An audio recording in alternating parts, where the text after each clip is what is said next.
Dr. Shobana, madam.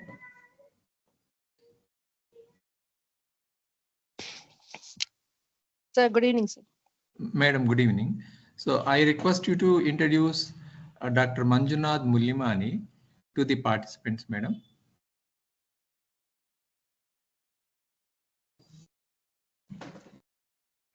Good evening, everyone. It gives me an immense pleasure to welcome all of you for the third day of Atal FDP program focused on a research-centric approach for developing innovative applications using AI tools and technology. We will begin with session 5, led by Dr. Manjunath Mulimani. Dr. Manjunath is a postdoctoral research fellow at Tampere University, Finland. He is a former assistant professor of Manipal Institute of Technology, Manipal, a former researcher, scholar of the National Institute of Technology, Karnataka, Surathkal, and a former research fellow of the Indian Institute of Technology, Delhi, and Indian Institute of Space Science and Technology, Trivandrum. His research interests include audio and speech signal processing, deep learning, and big data analytics. He also conducted deep learning and big data analytics sections in various workshops. Once again, I welcome you to the third day of this journey and I wish you all a productive and insightful evening ahead. Thank you. I hand over to session to Manjunath sir. Thank you, sir.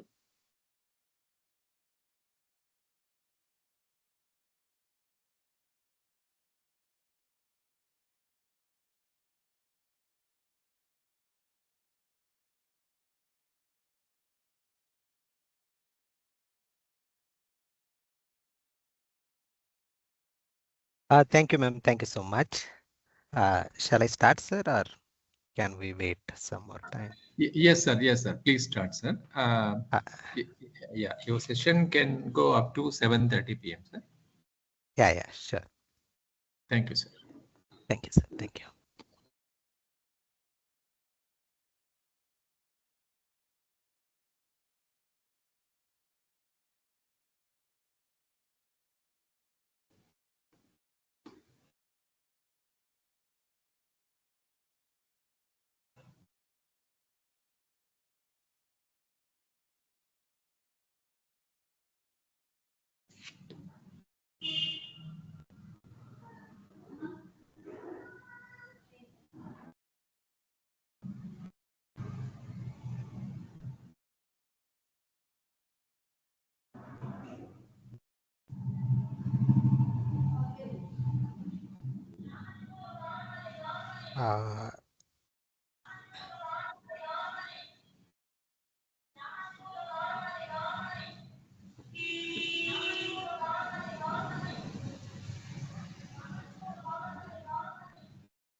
One second, sir.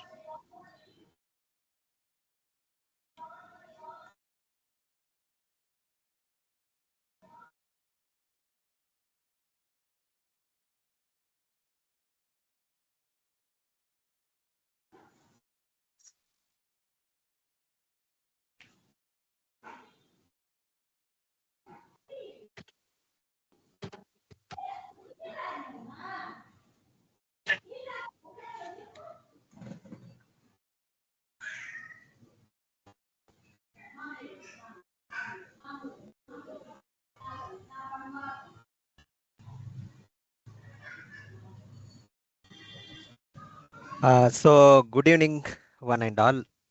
Today I will discuss about the continual learning approach with the deep architectures.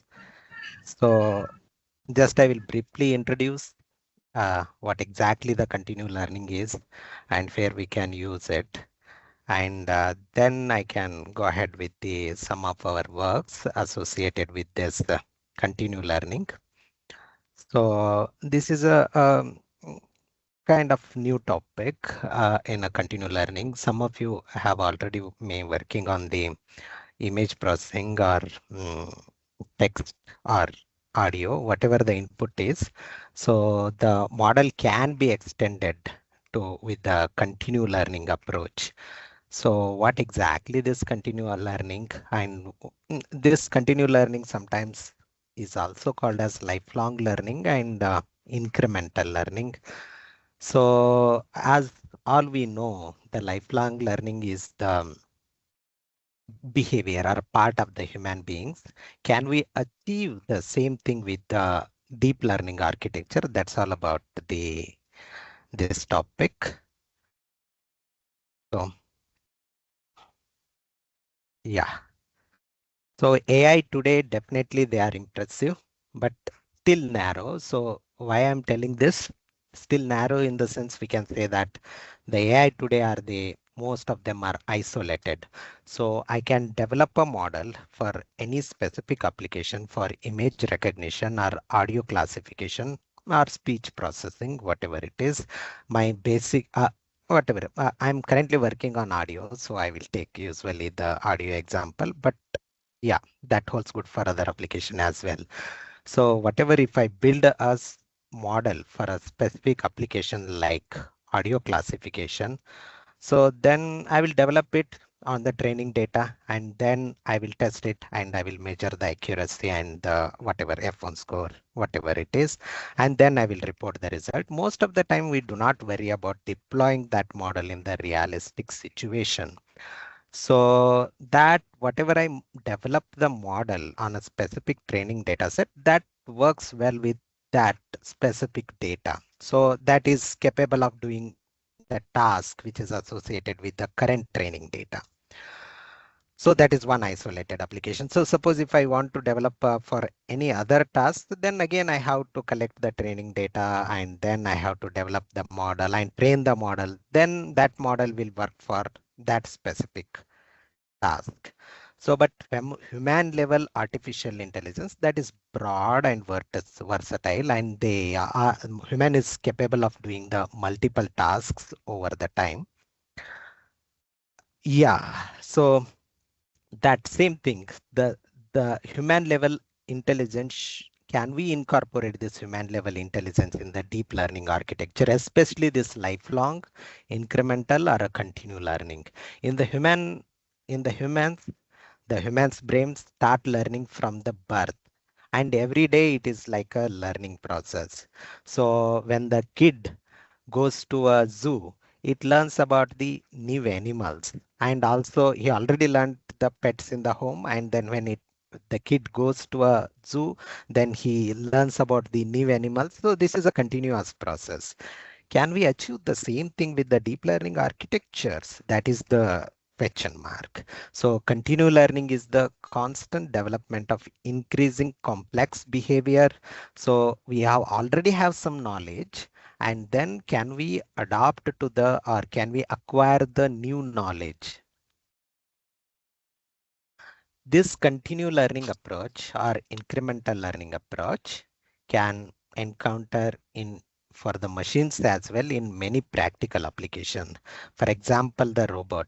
Suppose if I build the robot for the analysis of data in the Mars, can I use the same robot for the Earth, planet Earth? So the situations of this Mars and the Earth, those are different. Um, uh, Sorry, can I have some? Can you please off your microphones? Thank you. Yes. Can I use the same thing or the same model for the whatever that I developed for the Mars to collect the data set? Can I use it for the Earth? The situations are exactly different. So if I train the robot for the Mars environment and then I'm just use it for the Earth environment, then the robot should adapt to the new environment. So similarly, in case of self-driving car, so if I develop a self-driving car for the USA, then can I use that car in the Indian scenario? So the situations are different, the vehicles are different, and the population density is different. Everything is different. So I'm training a model for on one data set, and then I will give it to the realistic situation. Can the model will be able to adopt like a human beings? Human can able to adopt it. If he goes to a new place, initially it is little bit tricky, but usually I will adapt to it. I will learn and I am able to work around the world. So similarly, another example I can give it is medical applications. So yeah, if I develop a model for then the model should adapt to the new patients, new diseases in such situation. So the our complete focus of this talk is to be a continue learning in deep neural network. Major challenge associated with the deep neural network is, suppose for example, if I develop one model on a specific training data set, can I use the same model to detect the same set of events on another data set? Maybe we need to retrain the model on that data set. So once we retrain the model on the another data set, model forgets the previous data set because it is kind of a imbalance situation. So for example, we already know that minor and major classes when we am talking about the imbalance class. So most of the data is available for the major classes and only few data samples are available for the minor classes. So the model is favorable for the major classes and biased towards the major classes, and it rarely identify the minor classes. Obviously, there are some techniques are there like oversampling or undersampling to make this fair distinction between the major and minor classes. But here the situation in continue learning, how the situation is like, the model trained on a one data set and I will use the same model to train on another data set. I do not have access to the previous data set. So it is like the classes of the new data set, I'm able to detect it, but I do not have the data samples from the previous data set. So it is like clearly imbalanced situation. There is no data for the previous classes. So the model is nothing but the set of parameters. Those parameters are adapted to the new data set and completely forgets the classes of the previous data set. So the current deep learning models are non-continuous in nature. So this sharp forgetting is also called as the catastrophic forgetting. The process of learning the new set of pattern suddenly and completely erases the network knowledge, what it has learned already. I gave one example previously. If the kid goes to a zoo, it will learn about the new animals, but without forgetting the pets in the home. So it is kind of in the human beings, it is the learning is natural and lifelong learning. If the human is learning new thing, it doesn't mean that he will forget everything, whatever he learned in previously. But that is not happens with the deep learning approaches. So either I have to collect all the data set or combine it and train the model, or if I don't have the data set, I have only the data set. If you keep acquiring the new knowledge, then you will learn the new thing, but at the same time, model forgets the previous thing. All the parameters are adapted to the new data set. And once the parameters are adapted to the new data set, then they are unable to detect the events from the previous data set. So this is the overall idea of the continue learning. Yeah, here one diagram is there. So kind of model, I acquire the new knowledge. So new skill, and then if you go to the new, I learn the new skill, but at the same time, I forget everything of the previous skill.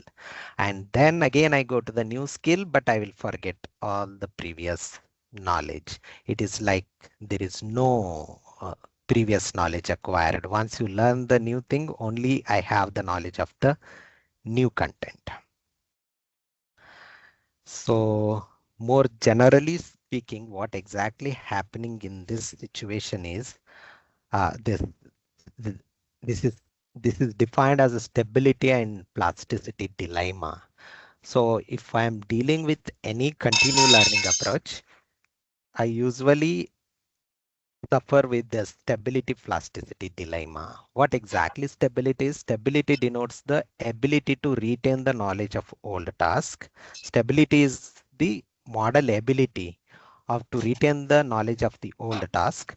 Plasticity denotes the ability to adapt to the new task. So suppose I'm learning the new task or learning the data sets from classes from the new data set, then I may achieve the higher plasticity, but I will end up with the minimum stability. So stability is nothing but the ability of the model retain the knowledge of old task. So minimum stability. Suppose if I do not want to train the model on the new task data, I will just train it on the one data set, and then I will use that model for to recognize the classes from every other data set.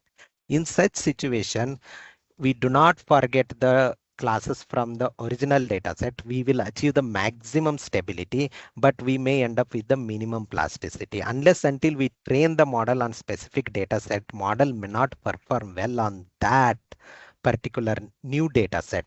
If the data distribution changes, everything will changes. So training is required, especially in the deep learning architectures. Once we train it, then we will achieve the plasticity and we will lose the stability. If we do not train the model, then we achieve the stability, but the model fails to achieve the plasticity. So this is a big dilemma between the deep learning models. So then question may arise like what exactly the difference between this continue learning or lifelong learning in deep learning models. And already many methods are also there. You might heard like multitask learning, transfer learning. You may think that those are they may transfer learning. Those are already there. What exactly the difference between continue learning and existing techniques? The first one is continue learning versus multitask learning. It is also kind of joint learning or joint training. Here in this situation, here we have multiple data sets. So I will combine all the data sets. So in this joint training is nothing but I have a multiple task. Suppose and the task T1 there are 30 classes are there, and task T2 there are 10 classes are there, and I will consider it as a task 3 there are 10 classes. So total 50 classes are there. So initially I train the model on 30 classes, and then new 10 classes will arrive and another new 10 classes will arrive. So there are 50 classes are there. Use class లో ఉన్నా ఏంటి meeting నువ్వు అది సర్దుకో. So sorry. So there are total 50 classes are there. So yeah, 30, 10, 10. So there are total 50 classes are there. So what usually I will do, I will collect all the data set, 30 classes data set, 10 classes data set, and another 10 classes data set. Then I will combine all together and train the model. This is what we are doing. So if another new 5 classes come, then I have to again collect the data set, reasonable data set for those 5 classes. I do not want them as a minor. So I want to collect reasonable data set, and I have to keep the data of all these tasks in the memory and then combine the data set and train it. So if it is not a big matter, if the and we will discuss about this one in the three-field plot also in my and moment I had hello. downloaded and this is already visible. Then we come to the sources. Sources means here is now yes.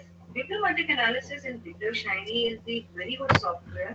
Please unmute others, please. Overview means abhi tak now we were talking about our overview of this file that we are using into analysis. Main information, annual scientific production, average citation per year. Please unmute others, please. When we talk about means this section is not talking about. Okay, thank you, sir.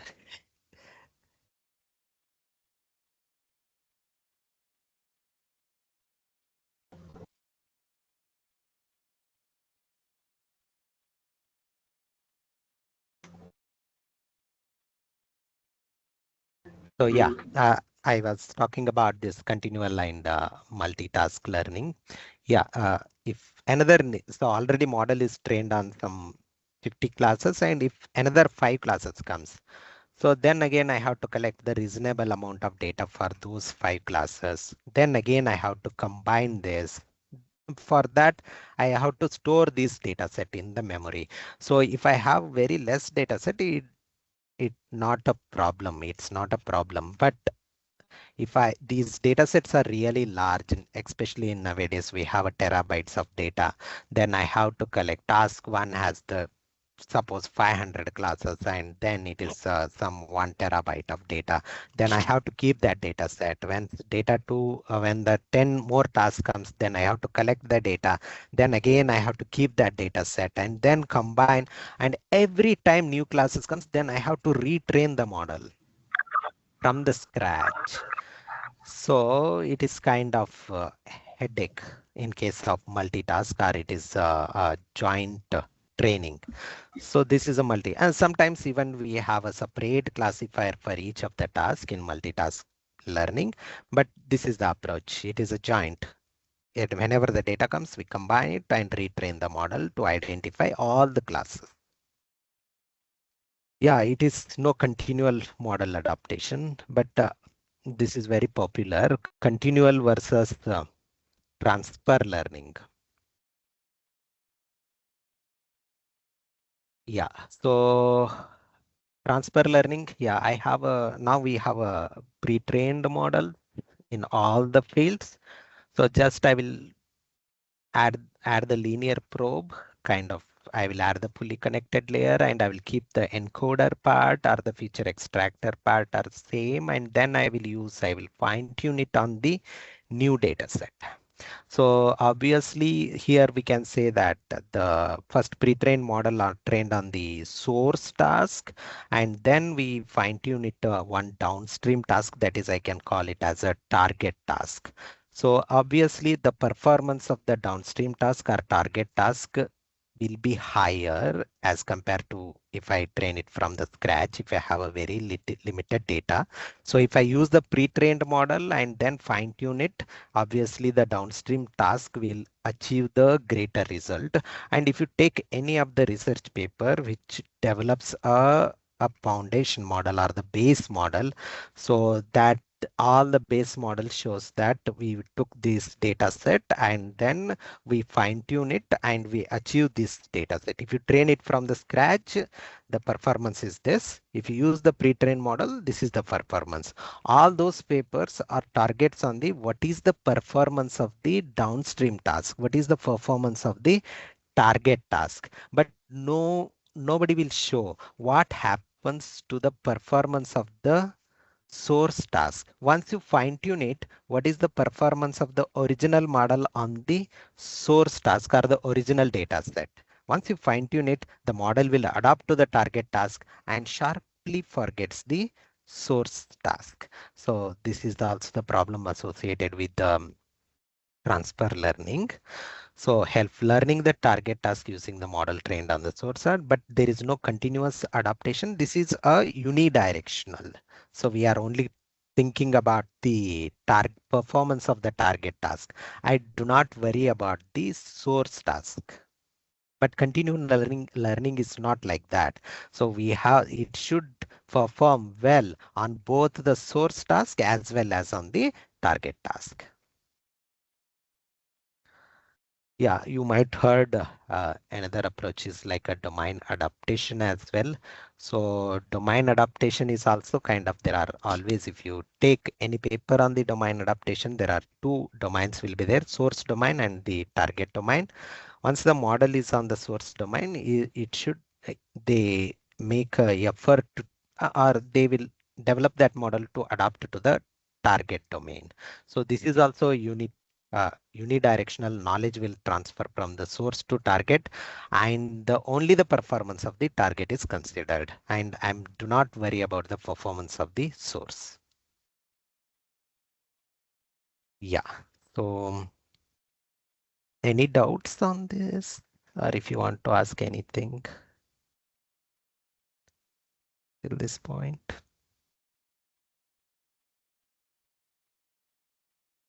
Okay. Yeah, then I will continue with this. You can stop me if you have any doubts or if you want to discuss with me. Yeah, you can write as well in the chat. So the next is scenarios of incremental learning. Yeah, it includes if anybody wants to work on this incremental learning and continual learning, it's interesting one. So if you are already working on developing the model for any specific thing, can we convert that it into a or can we change the setup of the model in a incremental way or continual way? Whatever the research area will take. So if I'm working on any topic, we usually have a 2-3 data sets. 2-3-4 data set, collect the data set, even just there are some data, check the list all the available data set. We have 4-5 data sets. So always we train the model on each data set and we show the performance on that data set. But can I train the model on single train the model on the every data set in an incremental time step? I will train the model first on data set D1, then I will train the model on the data set D2, and then train the model on data set D3. And once you train the model, we have to test the model on all the classes seen so far. So for example, if I train the model on the dataset D2, it should be able to detect the classes from D1 and the D2. So this is the major concept associated with the incremental or the continual learning. So or lifelong learning. So whatever the life is there of that model, it should keep learning over the time. So there are 3 approaches are associated with this incremental, or I will use the word incremental learning, continual learning, or lifelong learning interchangeably throughout this presentation. So there are 3 types of scenarios, 3 types of incremental learning. One is task incremental learning, one is class incremental learning, and the final is domain incremental learning. So if I have the data set, then I have to decide whether my problem belongs to whether task incremental or class incremental or domain incremental. So I try to explain what are these types: task incremental learning or class or domain incremental learning. I will start with the task incremental learning. So assume that I have a audio samples of bus and park. These are the 2 environment. I collected the audio samples on the bus and the park. So these are 2 classes especially. So these 2 classes I will use to train the model, and the audio samples of these 2 classes together I will call it as a task 1. And using the task 1, I will train the model, and then during testing I will pass the input samples to the model, and model will tell that whether it is a bus or park. So it is in the right side of this diagram. Here we have a little model representation. In the model, I have a feature extractor. Consider it as a series of convolutional layers, and then I have a one classifier, maybe one linear layer. So feature extractor and the classifier. So I will train the model using the train samples. So during testing, I'll just pass the sample, and then classifier will able to detect whether it is a bus or park. Only 2 classes are there. But this is one time I train the model on this task 1 to classify bus or park. If I use the same model on the next time interval to train on the metro or cafe classes, that is belongs to the task 2. So in task incremental learning approach, whenever the new task come, then I will use the new classifier. So here there are 2 tasks, and then there are 2 classifier. Classifier 1 is associated with the task 1, and it is responsible for to classify the input sample as bus or park. And then the classifier 2 is responsible for to classify the input sample as metro or cafe. So, but both the classifiers share the common feature extractor. So the first I train the model, this feature extractor and classifier one using the task one. And at the next time step, I use the data samples from the task two to train the model. So the feature extractor, the parameters of the feature extractor now adapt to the task 2. I do not have access to the data samples of the task 1. So the model parameters completely forgets, the parameter completely forgets about the task 1 and those are adapted to the task 2. So yeah. Now, if you check the performance, maybe the model, yeah, absolutely. It should gives the better performance on the Metro or Cafe, able to detect Metro or Cafe, but it forgets the buzzer park because I do not have the data sample. I do not have access to the previous task data.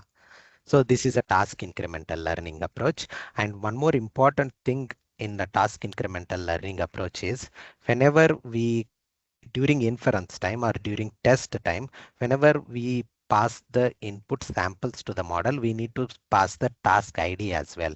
This task ID helps to identify the classifier. If task ID is 1, then use the classifier 1 to assign the label to my input sample, whether that label is either bus or park.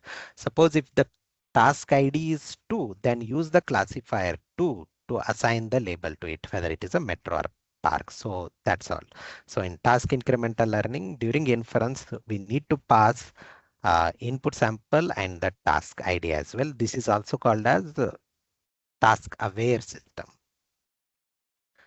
In case of class incremental learning approach, so it is up to you whether you want to use the task incremental learning approach or a class incremental learning approach based on available data sets in your field. So in case of class incremental learning approach, the model initially trained on the task 1 and bus and park. Now I have the model comes with the task 2. Here we have a single classifier and we do not have a separate classifier for each of the task. And during inference, I will not pass any task ID. So it is a task agnostic approach. So I'll just pass the input sample. I have only one classifier. It should able to detect all the classes seen so far from all the tasks. So that's what. So if I pass the input samples, so it should be able to detect whether it is a bus or park from the task 1 or metro or cafe from the task 2. So each time the task, each time new task comes, we need to expand the classifier. So initially it is bus or park. Now I will expand it with the metro or cafe. Now there are the 4 logits are associated with this classifier.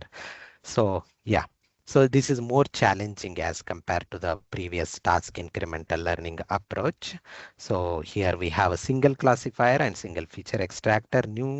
Whenever the new data set comes, so then the parameters are adapted to that data set, both in the feature extractor side as well as on the classifier side. So there are this type of class incremental learning approach suffers a lot from catastrophic forgetting of the previous classes. Another third approach is domain incremental learning. In case of domain incremental learning, so we have a set of domains. Those are also we can call it as a task. And every task or every domain has the same classes. So here we have a task 1. There are 2 classes, bus and park. From the task 2 also bus and park. So even task 3 comes, that is also included. All the tasks have the same classes, but the data distribution of each task is made different. For example, classes, these task 1, bus and park, those are the audio samples collected from the European cities. And this bus and park, those the audio samples are collected from the Indian scenario. So, or another example is like I use the different recording devices to collect the audio samples of bus and park task 1. I use the sophisticated recording device. I will just use the mobile to collect the data for the task 2. So this is a clearly a domain mismatch condition. It is the distribution of the data in both the tasks are different. This is also called as distribution shift or domain shift. In such situation, so we have the same classes, yeah, same classifier. In such situation as well, model learns the task too, and those domain distribution affects the previous knowledge of the model. So if you are working with in such situation, that is called as the domain incremental learning.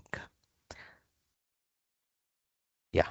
So any doubts or anything you want to discuss on this?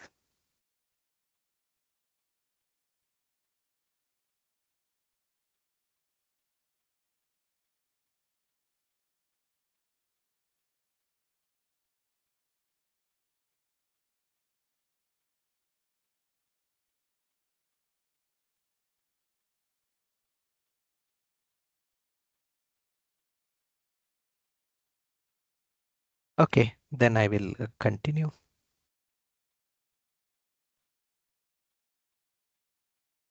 Yeah, this is all about the brief introduction about the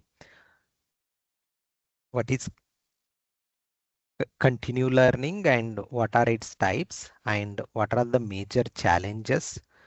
Um, Types are, as I told, task, class, and domain incremental learning. Major challenge associated with the catastrophic forgetting, and we need to balance this stability and plasticity. We should learn the new classes effectively at the same time without forgetting the previous classes. So these things. So these are the challenges, and these are the domain incremental, class incremental, or task incremental learning. Those are the types. So how can we apply this domain incremental learning or class incremental learning approach to realistic problems? So I will just discuss one case study associated with the domain incremental learning. We'll just start with the domain incremental learning approach. So this we develop it for the this is ODIL is also called as online domain incremental learning to classify the acoustic scenes in all the locations. So acoustic scenes is nothing but those are the environment. Those are environment. Those are identified with the audio events. For example, there is a park. Park has the its own acoustic events, or we can call it as the sound events. Maybe the bird chirping, and based on that, there is no visual information in this.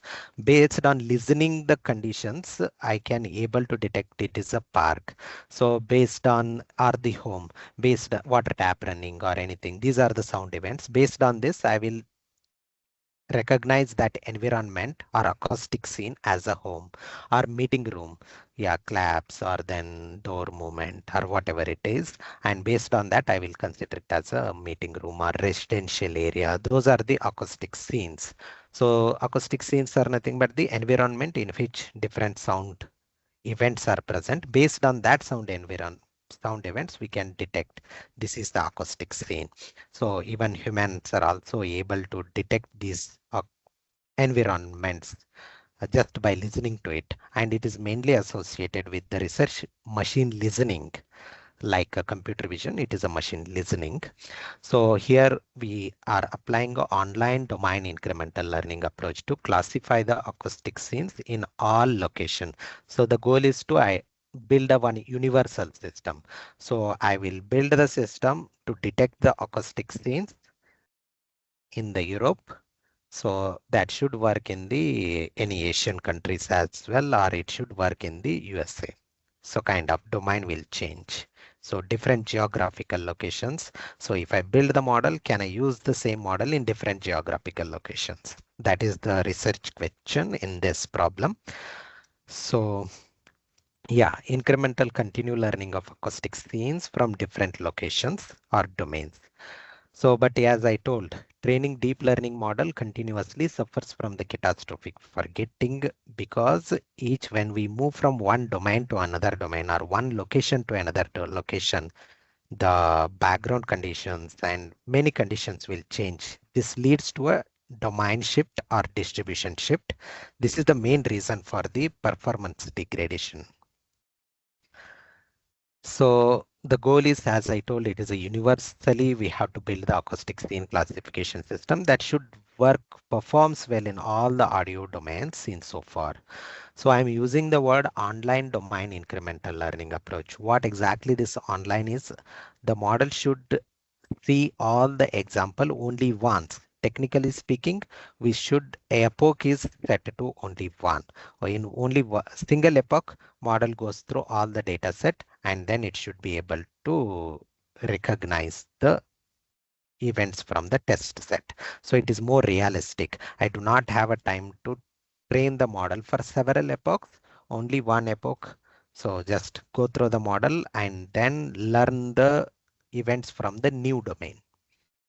Yeah, so if I build the model for European locations, if I use the same model, deploy the same model for Indian scenario, just go through the few training samples of the Indian scenario and learn it.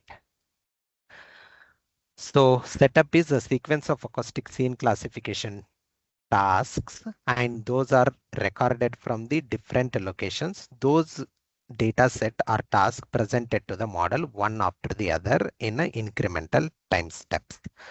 So at a time T1, at initial time step, the model is trained on the one domain. It has the enough number of training samples. So I will just use the domain D1 to train the model. Once I will train it in the offline. So I will use the several epochs and train it, and then I will make it for the realistic situation. Just for one, just in realistic situation, model only see the samples from D2 to DT only once. So how to achieve this? To achieve this, I just update the batch normalization layer of the source model. Source model is trained on only on the domain D1 in offline approach with the several epochs, and from all the D2 to DT, whatever all the incremental data set, only I will train it for the single epoch, and I will only train the batch normalization layers. Other convolutional layers or any classifier layer I will not touch. Only the statistics of the batch normalization layers are updated on the new domain. So in such situation, if I do not touch any other layers, if I do not update any parameters of the other layers, then there is no forgetting. There is no much forgetting. So I'm just updating the statistics of the batch normalization layer on the incremental data sets.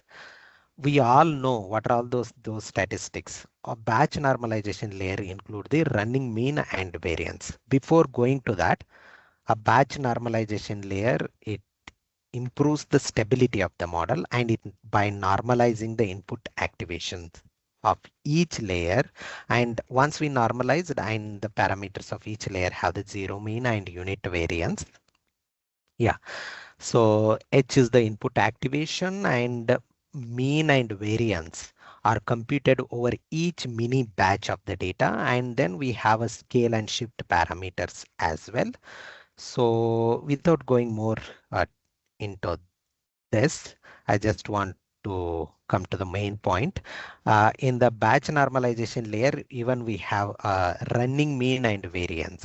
Those running and mean and variance are computed using the exponential moving average for every batch. When the input batch of the data comes, then I will keep updating the mean and the variance.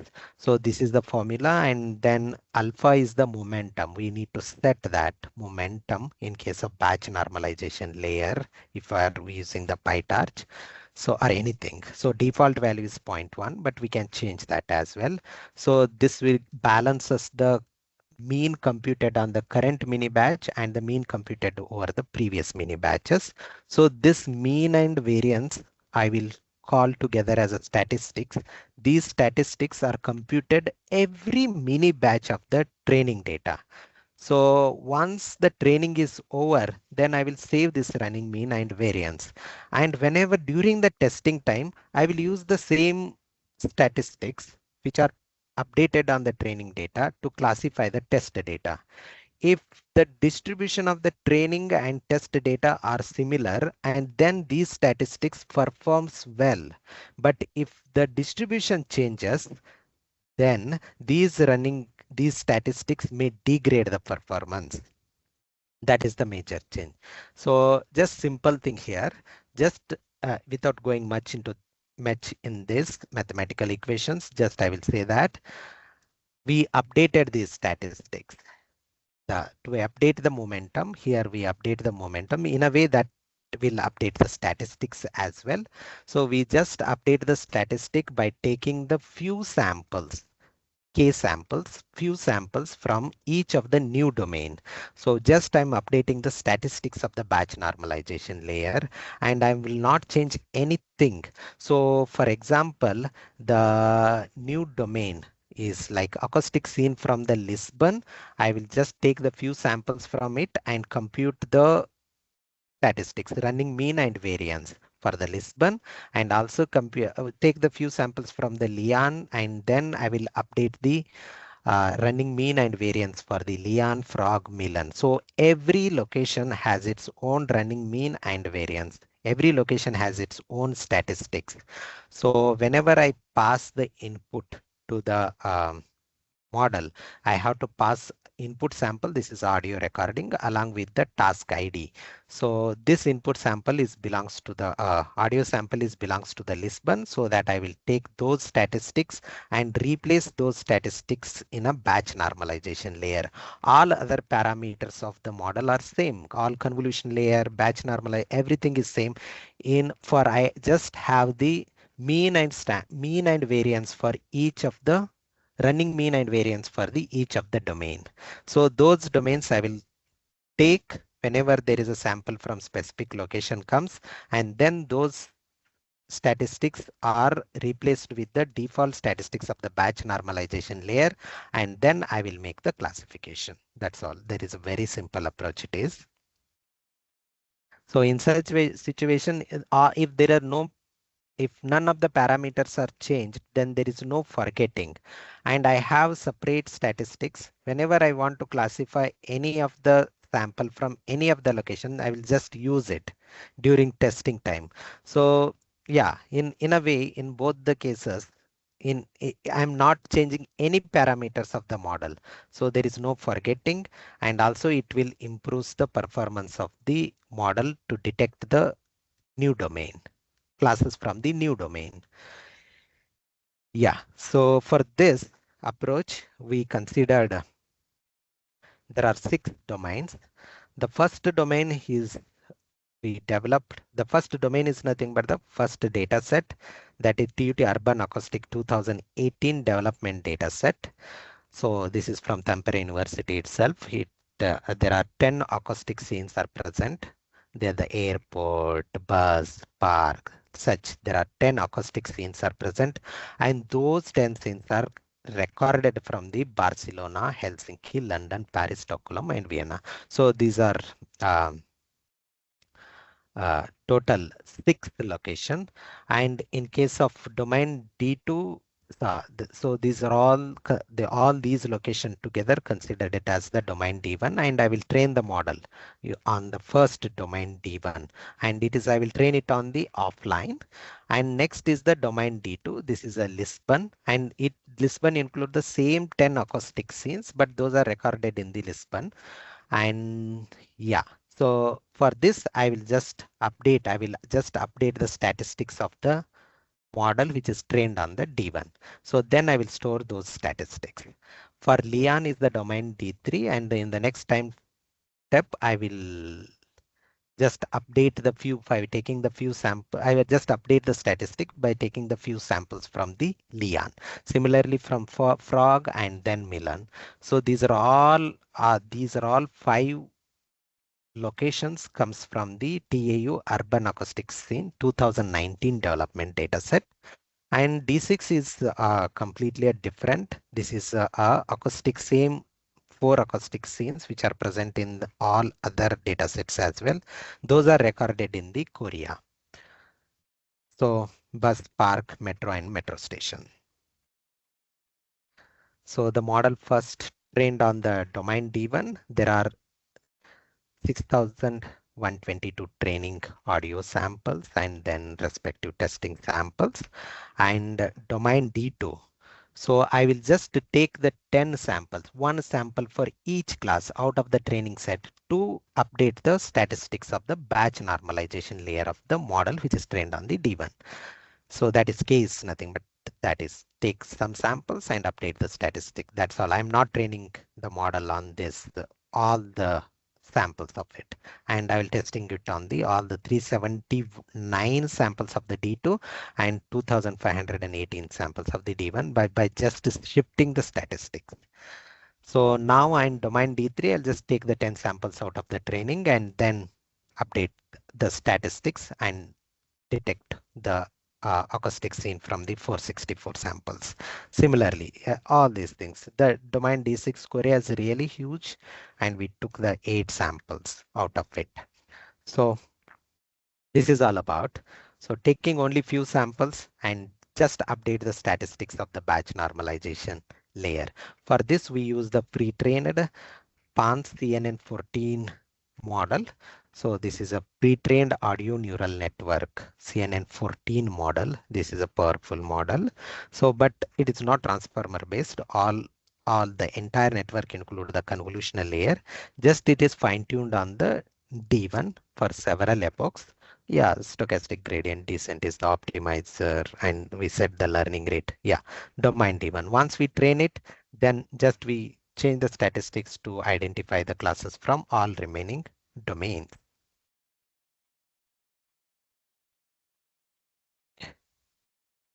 Yeah, any doubts on this?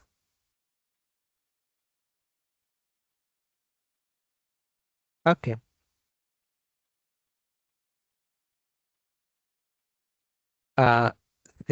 These are the some of the results. Very interesting one because just I updated the statistics of the batch normalization. Even I do not do any training on whole data set, just take the 10 samples to update it. What actually the performance of the model after updating the statistics of the batch normalization layer. So you can see in the Lisbon, if I do not update any statistics, I will use the model which is trained on D1 as it is to detect the classes from the Lisbon. Lisbon is D2, Leon is D3, domain 3, Frog is 4, and Korea is 5. So in that situation, if I use the model as it is, it gives the 46.3% of accuracy. But if I update the statistics, it is reasonably gives some 48.6, even though this performance is not that great. Because why it is not that great? Because the distribution of the Lisbon and the distribution of the domain D1, which is Helsinki, London, and this Lisbon and Leon, probably they are all same. So even using some samples from the Lisbon and updating the statistic will not help that much. So it achieves this 48 point. If the distribution of both the domains are same, then use updating the statistics of the batch normalization layer will not result into a significant improvement. So similarly in case of Leon as well. So both are all these are the European cities, and the model is also trained on the first 6 European cities, and Lisbon is also one European city and Leon is also a European city. So in this situation is also the base European cities, that the first D1 European cities, the distribution of the D1 European cities and Leon is not that great. So the performance is not that significant. But if you see the Frog, so the distribution of the other European cities and Frog is different. So changing the statistics leads to a significant improvement. Almost it is a 9% of the 9 percentage point. So it is like this, this is the accuracy. So Korea, yeah, obviously Korea is totally different from the all European cities. So it gives some almost 8% of the performance improvement just by changing the statistics of the batch normalization layer without training the model, all the parameters of the model. So online methods, So I will not go all the numbers in this, but I will just want to show in this case. Here we have all popular methods like feature extractor, fine tuning, and disjoint. So fine tuning is nothing but I will train the model, pre-train the model offline for several epochs on the first 6 European cities. Then this is online method. Then I will train the same model with, I will change all the parameters, update all the parameters for one epoch on Lisbon. And also I will update the model parameters for one epoch on Lyon, and the same model, whatever the previous model is updated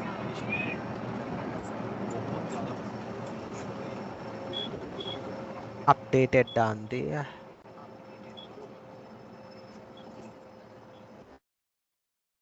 yeah.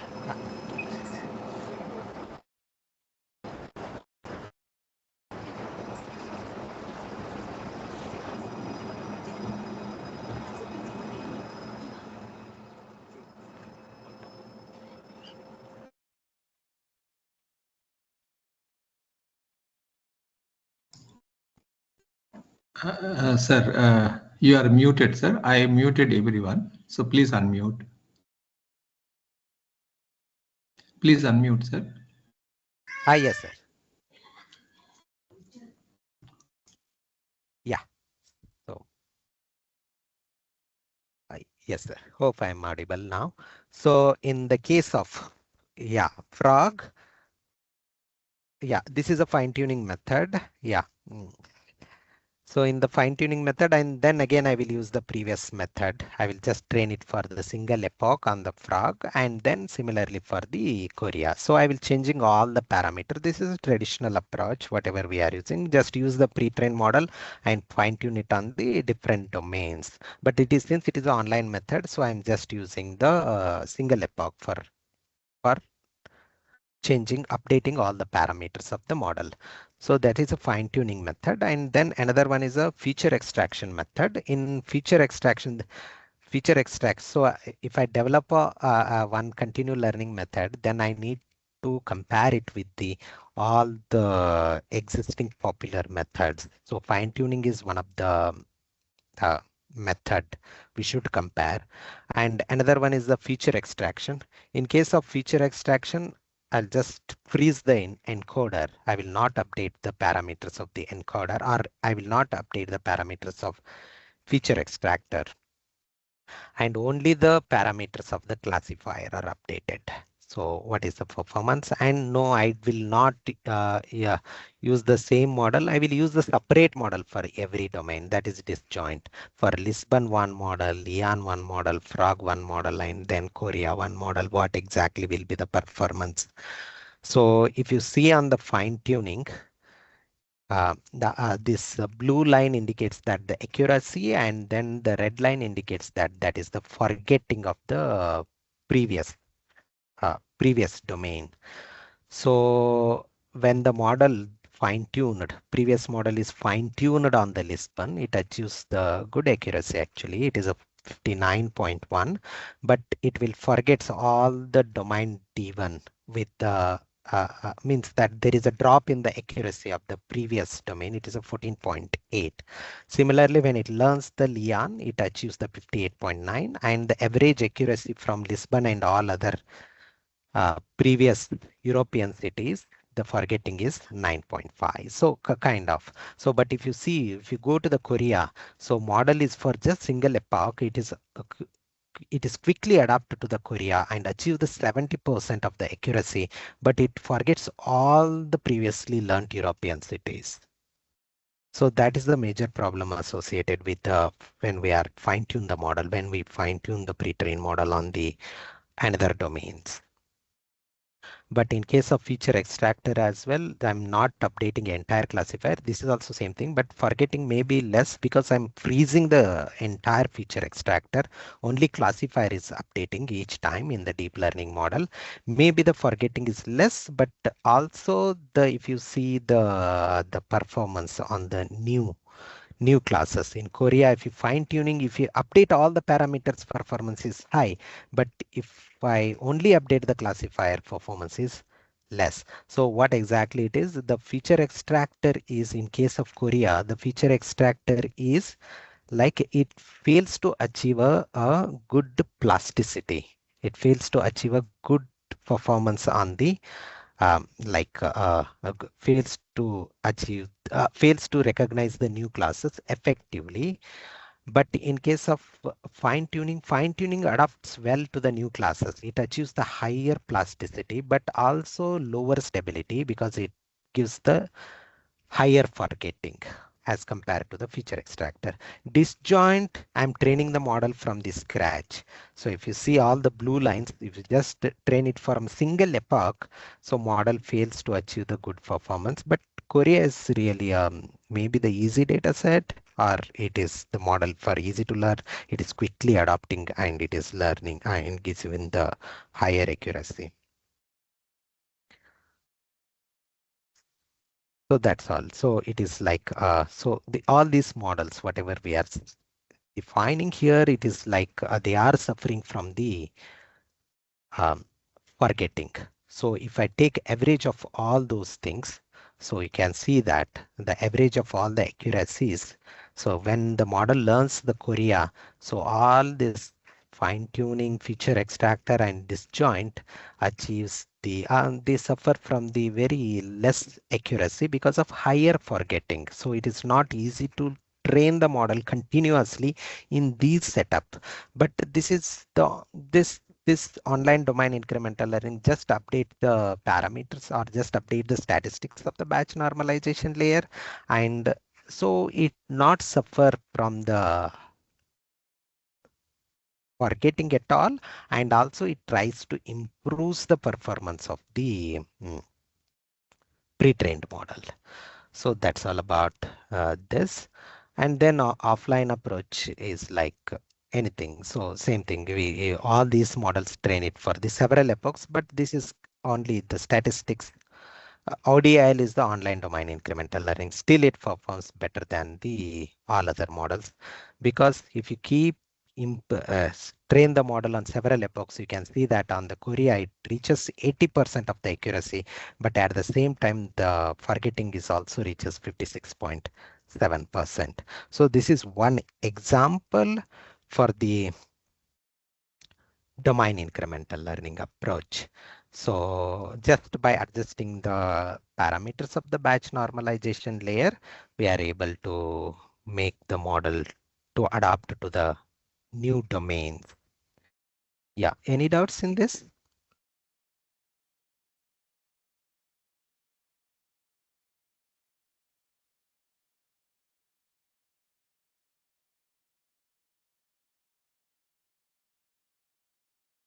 Okay, so I have another 15-20 minutes.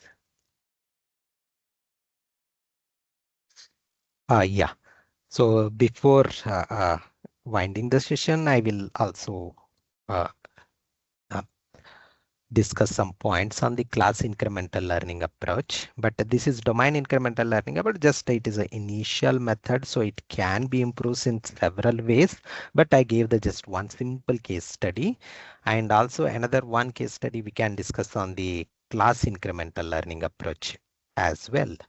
So here we have a sequence of audio classification task. So all our work is related to the audio, but it is same for any other field as well, as I told.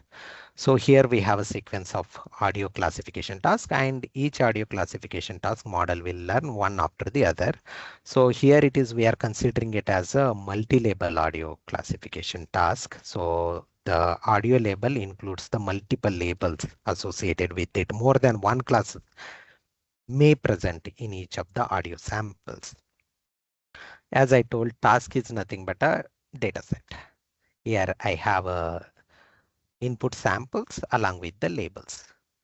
And then here we have a learner or a model that includes the feature extractor and then classifier. Feature extractor is nothing but series of convolutional layer, in this case at least. Yeah, how can we achieve the class incremental learning? How to learn the new classes? without forgetting the previous things. So unlike in the previous approach, what I discussed on domain incremental learning, so if I only update the statistics of the batch normalization layer, then model plasticity will not that great. Means that the performance of the model on new classes is not that great, because just changing those two parameters uh, is not enough to perform well on the new classes. So allow the model parameters to change to some extent to learn the new classes, but it should not change too much. So if they are changing drastically, then the model will suffer from the forgetting as well. So how to avoid that drastic change, and also allow the model to change in some extent to learn the new classes, and also to not forget the previous classes too much. So for that, it is the approach like class incremental learning approach. In this, we have a proposed IODFD method. Here we have a model, as I told, the current model. This is the pictorial representation at the incremental time step. Model is already developed on the base classes, pre-trained on the base task. That is the first task. Now I want to train the model for the next incremental task. Now this is the pictorial representation of it. So I have the new model now. So it includes the feature extractor. It gives the feature. I will submit those features to the classifier, and then classifier gives the log gates associated with the output units of the output units. Those are the number of classes. Yeah. Whenever the new classes come, and also along with this, I also have the previous model. Previous model is in the sense which is trained on till on the previous task.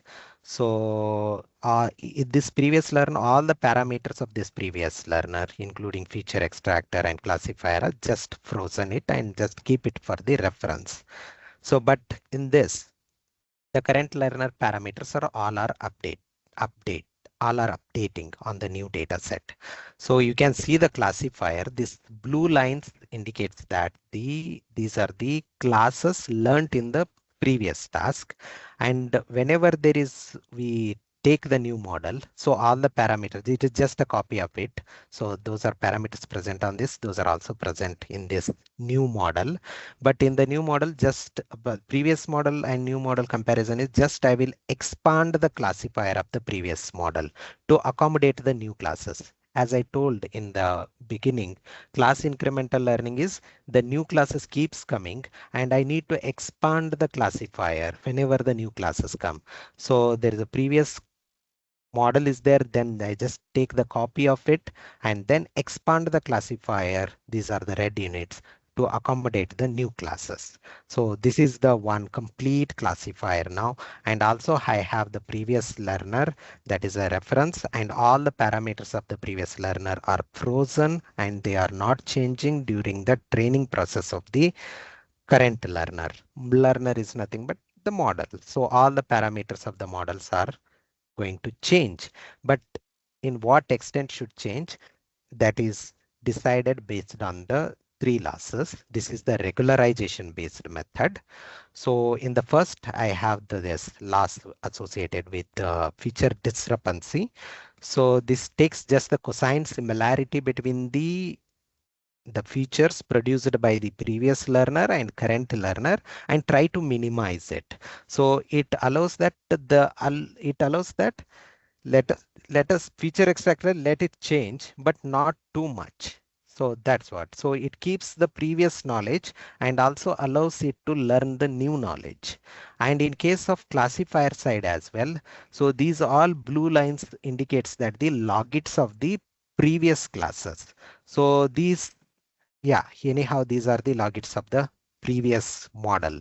So allow the changes in this, the previous classes of the current learner, but not too much. So this is why we applying here a KL divergence. Minimize the change in these. But for the new classes, use the binary cross entropy loss or categorical cross entropy. If it is not multi-label, single label, we can use the categorical cross entropy. If it is a multi-label, I can use the binary cross entropy loss, and then use that entropy loss to learn these new classes. So new classes learned with the separate loss, and do not change the features too much using the feature discrepancy loss, that is just a cosine similarity. And then these logits are also should not change too much. That is for using the KL divergence loss. And this input data is only from the current task. We do not have access to the previous task. So that's all. So train all the models by using all the combined loss. So binary cross entropy loss, and then feature discrepancy loss, and then output discrepancy loss. So train the model with all these together, so the model will not suffer too much from the forgetting, and also model tries to achieve the good performance on the new classes. For this, we took a 50 largest classes from the audio set. Audio set is developed. These are the audios are extracted from the YouTube recordings. It is a really large data set. So here almost we have in the 456, I think around 500 classes are present in the audio set. Just took the 50 largest out of it, based on the 50 largest out of it, and we took 30 classes for the phase 1, and then for next phases, incremental phases or phase or the task for next, first it model train on the 30 classes, and then model will next all the tasks, next 4 tasks includes the 5 classes each. So model will train on the next 5 classes, and only the training samples of this task is available. Once the model is trained on this task, and then evaluate the performance of the model on all the previous 35 classes. Then train it on 2 classes, evaluate the performance of previous 40 classes. Once the model is trained on the last task, evaluate the performance on it for all the previous 50 classes. So that's all about it, training and inference. So same thing here also, we took the fine tuning, feature extraction or audio tagging joint based method. Yeah, same here also we took Pons method, and we can see here the interesting results. So yeah, as I told, we fine tuning allows all the parameters to be changed so that performance of all the models on F1 score of all the models once it learns on the task 0 is same, but whenever the model keeps learning the task 1, 2, 3, 4, then fine tuning and feature extraction performance is really bad. But the proposed IODFD, it gives the better performance as compared to audio tagging. Audio tagging is nothing but the joint method. We combine all the data sets and train the model. So that is considered as a upper bound. So same performance. So it achieves very close performance with that. You can see F1 score or mean average precision. It is forgetting. So the proposed approach achieves the less forgetting, but fine tuning and all other methods gives the higher forgetting. Yeah, this is the overall result, but I want to just highlight this point at the end. So here we can see that fine tuning, updating all the parameters.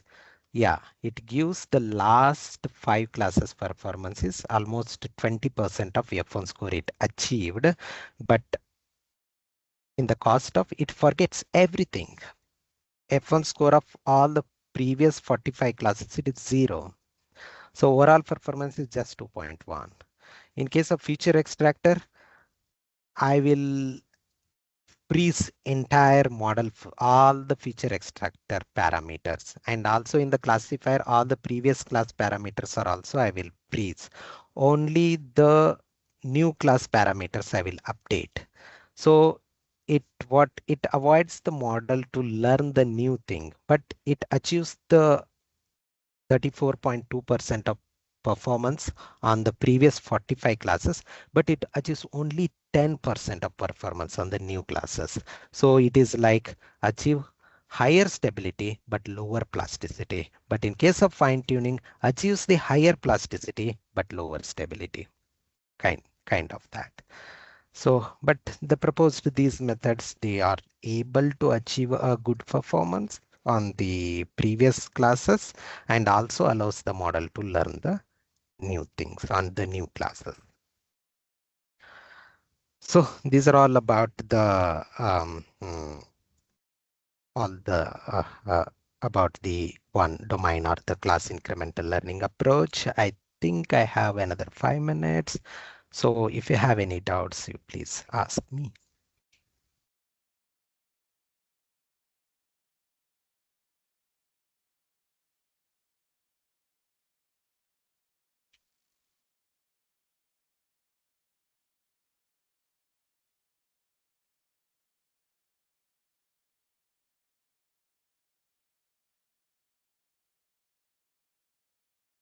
Yeah, I can understand little mathematics and then some results. Yeah, but yeah. So I'm requesting participants to ask some of the questions.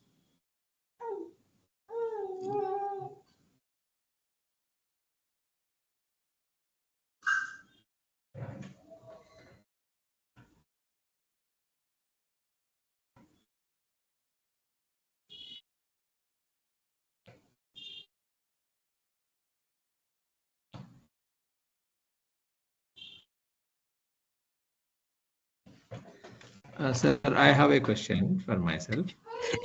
Yes, sir. Yeah. So in the continuous learning, Yes, sir. say for example, I'm taking self-driving car. So we Yes, train the car on a road initially, yes, sir. and later on when we put it onto the terrains of hill, Yes, sir. so how to what extent the learning is done? Will it do it completely, or what's your? Yeah, sir. Yeah, that's what that is completely depends on the model, how well adapt to the new situation, because I'm just training it on the road scenario and it is not faced such challenges. So it is required to, before using the model on such things, it is required to train the model on the new data set as well, at least for some extent, to work better. Okay. So what about when the vehicle is entering into a crowded street? Can it really handle? Yes, sir. Actually, the the situation is like even whatever the Tesla is developed these driverless car in the USA and all.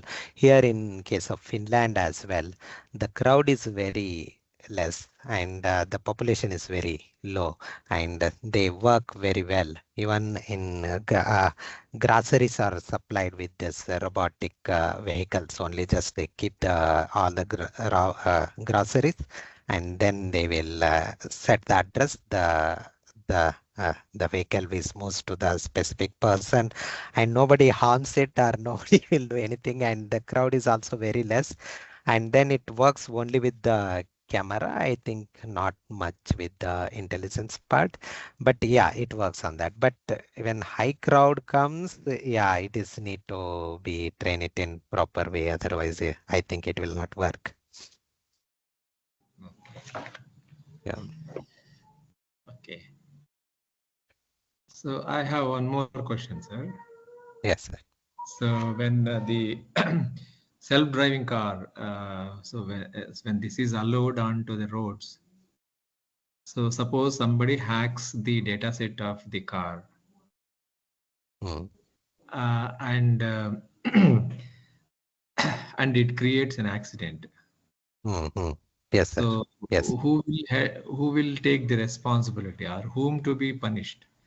To Yeah. the algorithm that we have to punish, or, or, or the scientist who created the algorithm, or the engineer, or the car itself?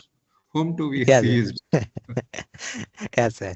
You must have listened in my entire discussion. I was I was telling about that we should not use the previously stored data set. So whenever we train the model, the data set, then just we do not have access to the data set mainly because of this privacy concern. So whenever if I want to train it for the new, just collect it and train it the model and then do not reuse the data set again. But hacking the AI itself, it is another set of now it is working on another field of research itself. So hopefully that works. That's going on. And I don't know whom to punish for the AI mistakes. Yes. So that's why governments are not giving permission. So they are very cautious. Yeah, yes, sir. Yeah, Only to the proven technology, only to the proven things they are permitting. yeah, Otherwise, they are not permitting. yeah. Many ethical issues are these type of issues are always associated with this AIs, but still they are working on it. Yes, sir. Yeah. Yes, sir. I am requesting our participants to ask some more questions.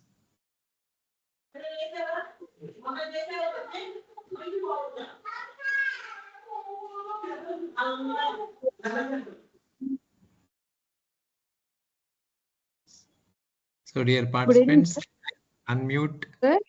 Doubt regarding task learning and incremental learning. Can you give a little example? Which when we have to use task learning and when we have to use incremental learning? Yeah, ma'am. Yeah, the only difference between the task and class incremental learning is that lies only in the inference time. So it is like it is that both the task incremental and class incremental learning, it is applies well in most of the situation. If I am applying the task incremental learning, then I will also can apply the class incremental learning approach. But if the two data sets totally different in such situations, like domain also changes and yeah, domains are all already changes. In such situation, it is better to use the task incremental learning for to give some extent of to give some better performance. But if the classes, if there is no change in the domain distribution and only the new classes used to come on the same setup, in such situation, I think class incremental learning is the better approach. Okay, sir. Thank you. And I have another question, sir. Yeah. Whether it was used for supervised or unsupervised classification, sir? Task learning. Task and class incremental learning we can use for the both supervised. Now, whatever I presented, supervised learning approach. Whatever I presented on domain incremental learning is unsupervised one. Is the performance of these two models, the task and class is more in case of supervised learning setup. Okay, okay, sir. Thank you. Thank you very much, sir. Yeah.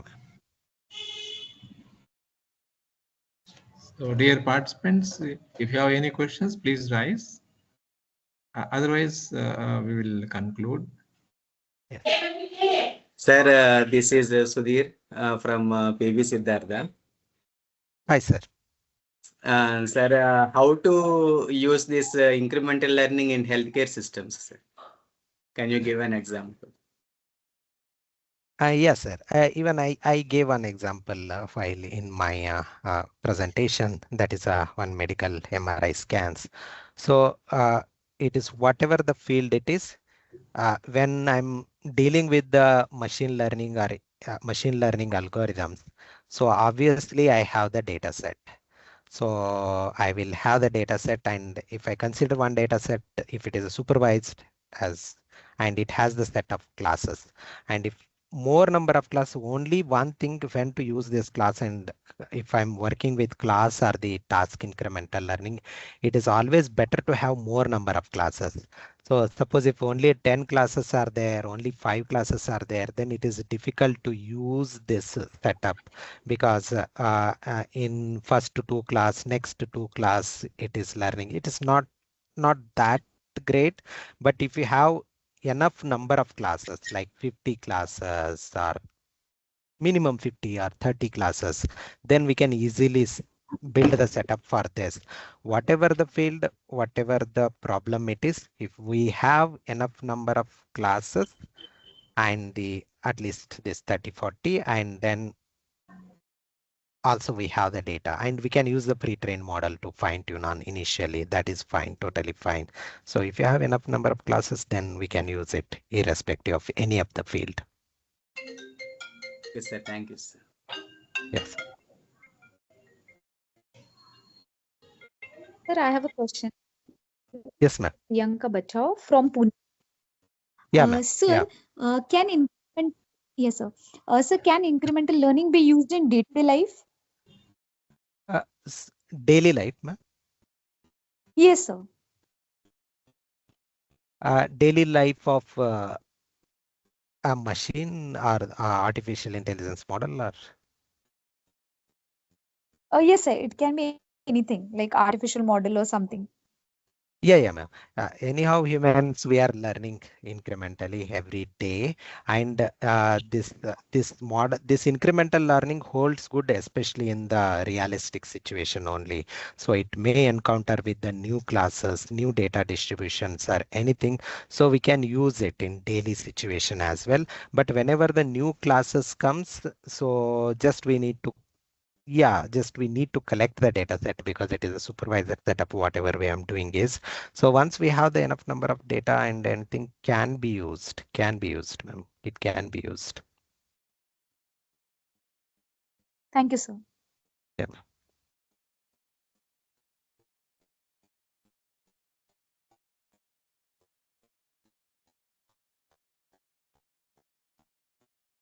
So well, if there are no more questions, I request sir to conclude, and also I'm requesting Dr. Shobana Madam to propose vote of thanks.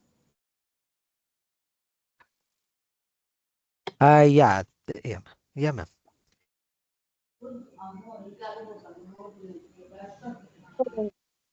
Thank you, sir. On behalf of everyone I express my sincere gratitude to Dr. Manjunath Mulimani. Sir, your expertise in AI have truly enriched our understanding of how lifelong learning can empower innovation and adaptability in the rapidly evolving field. Your session was thought-provoking, and the knowledge shared will undoubtedly leave a lasting impact on our journey, sir, as educators and researchers. Thank you very much, sir.